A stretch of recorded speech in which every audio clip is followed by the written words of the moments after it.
కరీంనగర్లో బుధవారం నిర్వహించిన వాహన తనిఖీల్లో దాదాపు 60 మంది మైనర్లు లైసెన్స్ లేకుండా వాహనాలు నడుపుతూ పట్టుబడ్డారని టౌన్ ఏసీపీ నరేందర్ తెలిపారు. పట్టుబడ్డ మైనర్ల నుండి వాహనాలు స్వాధీనపరుచుకున్నామని, గురువారం వారి తల్లిదండ్రులను పిలిపించి వారి సమక్షంలో కౌన్సిలింగ్ నిర్వహించామని తెలిపారు. మైనర్లు ట్రాఫిక్ నియమాలపై సరైన అవగాహన లేకుండా డ్రైవింగ్ చేయడం వల్ల కలిగే అనర్థాలను వారికి వివరించామన్నారు. ఇటీవల జరిగిన రోడ్డు ప్రమాదాల్లో మరణించిన వారి గురించి ఉదహరించారు.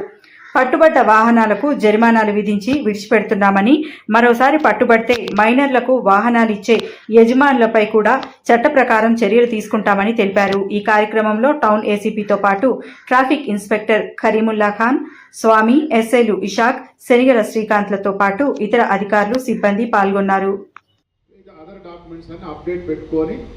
మైనారిటీ తీరి 18 సంవత్సరాలు అయిపోయిన వాళ్ళు నడపడానికి మాత్రమే డిజైన్ చేయబడ్డ రోడ్స్ మన చట్టం మన ఇండియాలో ఎలో చేస్తున్నది. కింద వాళ్ళు ఎవరు కూడా నడిపినా అది చట్టరీత్యా నేరం. అది ముందు మీరు గుర్తుపెట్టుకోవాలి. ఎందుకంటే మీ ఇంట్లో ఉన్న పిల్లలు, మా ఇంట్లో కూడా పిల్లలు ఉన్నారు, అందరు కూడా.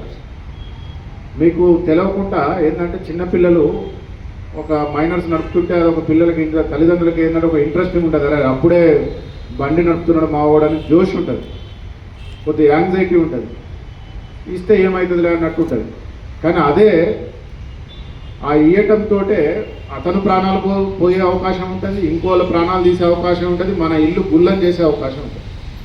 దాని ఉదాహరణగా మనకి కరీంనగర్లోనే 2 మైనర్స్ ఇది మన సెయింట్ జాన్ స్కూల్ దగ్గర అర్ధరాత్రి 11-12 గంటల ప్రాంతంలో ఇట్లా మీలాంటి పిల్లలు వాళ్ళు కూడా వచ్చి ఇష్టం వచ్చినట్టు స్పీడ్గా వాళ్ళకి లైసెన్స్ లేదు, బండి ఏం లేదు, వేసిండ్రు.